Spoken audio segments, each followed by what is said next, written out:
తెలుగువారు ముఖ్యంగా ఉత్తరాంధ్ర ప్రజలు ఎంతో ఆసక్తిగా ఆత్రంగా ఎదురుచూసే పండుగ చందనోత్సవం రోజుల్లోకొచ్చేసింది.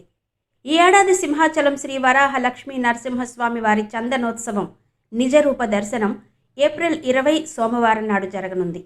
ఈ పవిత్ర దినాన నిరంతరం చందనం పూతల మధ్య దర్శనమిచ్చే శ్రీ వరాహ లక్ష్మీ నరసింహస్వామి వారిని చందనం లేకుండా నిజ రూపంలో దర్శించుకోవచ్చు.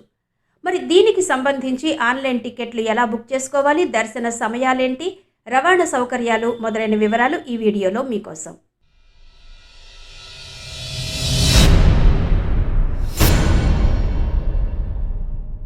సింహాచలం వరాహ లక్ష్మీ నరసింహస్వామి వారి చందనోత్సవాన్ని పకడ్బందీగా నిర్వహించేందుకు పక్కా ప్రణాళికతో ఏర్పాట్లు చేశామని దేవాదాయ శాఖ మంత్రి ఆనం రామనారాయణ రెడ్డి, జిల్లా ఇన్ఛార్జి మంత్రి డోలా శ్రీ బాలవీరాంజనేయ స్వామి వెల్లడించారు. ఈ ఏడాది చందనోత్సవం రోజున అంటే ఏప్రిల్ 20వ తేదీన తెల్లవారుజామున 1 గంటకు స్వామివారి మేలుకొలుపు సుప్రభాతంతో పూజా కార్యక్రమాలు ప్రారంభమవుతాయి. భక్తులకు తెల్లవారుజామున 3 గంటల నుంచి రాత్రి 7 గంటల వరకు దర్శనానికి అవకాశం కల్పిస్తారు. ఉదయం 3 గంటల నుంచి స్వామివారి నిజరూప దర్శనం కల్పించనున్నారు. ఉదయం 3 గంటలకు మొట్టమొదట ఆలయ ధర్మకర్తల తొలి దర్శనంతో దర్శనాలు ప్రారంభమవుతాయి. ఆ తర్వాత రాష్ట్ర ప్రభుత్వం, అనంతరం తిరుమల తిరుపతి దేవస్థానం తరపున పట్టు వస్త్రాలను సమర్పిస్తారు. ఆ తర్వాత ఉదయం 4:15 వీఐపీ దర్శనాలు మొదలవుతాయి. ఇక భక్తుల దర్శనాల విషయానికి వస్తే 1000 రూపాయల టికెట్ భక్తుల దర్శనాలు 4:15 నుంచి ప్రారంభమవుతాయి. ఈ ఏడాది సామాన్య భక్తులకు ఎలాంటి ఇబ్బంది లేకుండా క్యూ లైన్లను 5 విభాగాలుగా ఏర్పాటు చేసి ఒక్కో క్యూ లైన్లో సుమారు 21,000 మంది వరకు భక్తులు దర్శనం చేసుకునేలా ప్రణాళిక రూపొందించామని, హోల్డింగ్ ఏరియాల ద్వారా రద్దీ నియంత్రణ చర్యలు తీసుకుంటున్నామని మంత్రి ఆనం రామనారాయణ రెడ్డి తెలిపారు. ఇక 1500 టికెట్ పొందిన భక్తులు అంటే వీఐపీలు భోగమండపం నుంచి స్వామివారి దర్శనం చేసుకునే అవకాశం కల్పించనుంది. ఇక ఈరోజు ఎవ్వరికీ అంతరాలయ దర్శనం మాత్రం ఉండదు. భక్తులు గమనించవలసిన మరొక ముఖ్యమైన విషయం, చందనోత్సవం ముందు రోజైన ఏప్రిల్ 19వ తేదీ సాయంత్రం 6 గంటల నుండే ఆలయంలో సాధారణ దర్శనాలు నిలిపివేసి స్వామివారి చందనోత్సవ ఏర్పాట్లను చేయనున్నారు. ఇక టికెట్ బుకింగ్ విషయానికి వస్తే ప్రోటోకాల్, వీఐపీ టికెట్లు అంటే 1500 రూపాయల టికెట్లుగా చెప్పే పాస్లు జిల్లా కలెక్టర్ ఆధ్వర్యంలో జారీ చేయనున్నట్టు ప్రకటించారు. ఆన్లైన్ టికెటింగ్కు ప్రాధాన్యత పెంచుతూ ముఖ్యమంత్రి ఆదేశాల మేరకు 80% టికెట్లు ఆన్లైన్లోనే జారీ చేయనున్నట్టు మంత్రి వివరించారు. అప్పన్న నిజరూప దర్శన టికెట్లను ఈ నెల 12 నుంచి ఆన్లైన్లో విక్రయిస్తామని దేవస్థానం కార్యనిర్వహణాధికారి ప్రకటించారు.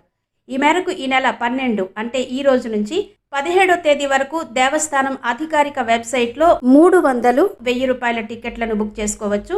70% టికెట్లను ఆన్లైన్లో విక్రయించగా మిగిలిన వాటిని ఆఫ్లైన్లో యూనియన్ బ్యాంక్ సింహాచలం, అక్కయ్యపాలెం బ్రాంచుల్లోనూ, అలాగే state bank Simhachalam, Birla junction శాఖల్లోనూ ఈ నెల 13 నుంచి 17వ తేదీ వరకు ఉదయం 10 గంటల నుంచి సాయంత్రం 4 గంటల వరకు విక్రయిస్తారు. ఇక చందనోత్సవం తర్వాత స్వామివారికి 3 విడతలుగా చందనం సమర్పిస్తారు. చందనోత్సవమైన వెంటనే ఈ చందనం పనులు ప్రారంభిస్తారు. స్వామివారికి సమర్పించవలసిన చందనం సిద్ధం చేయడం కోసం ఈ నెల 13న అంటే రేపు చందనం అరగతీత ప్రారంభిస్తున్నట్టు దేవస్థానం అధికారులు ప్రకటించారు. ఇప్పటికే ఈ నెల 20 అక్షయ తృతీయ పర్వదినం రోజు జరగనున్న చందనోత్సవం కోసం శ్రీ స్వామివారికి సమర్పించే పవిత్ర చందనానికి కావలసిన చందనం దుంగలు శాస్త్రోక్తంగా సేకరణ ప్రక్రియ ప్రారంభించారు. ఇక ఈ నెల 13న సోమవారం నాడు చైత్ర బహుళ ఏకాదశి పర్వదినం సందర్భంగా ఉదయం 6:30 చందనం సాన అంటే చందనం అరగతీత కార్యక్రమాన్ని భక్తి శ్రద్ధలతో ప్రారంభిస్తున్నట్టు ప్రకటించారు.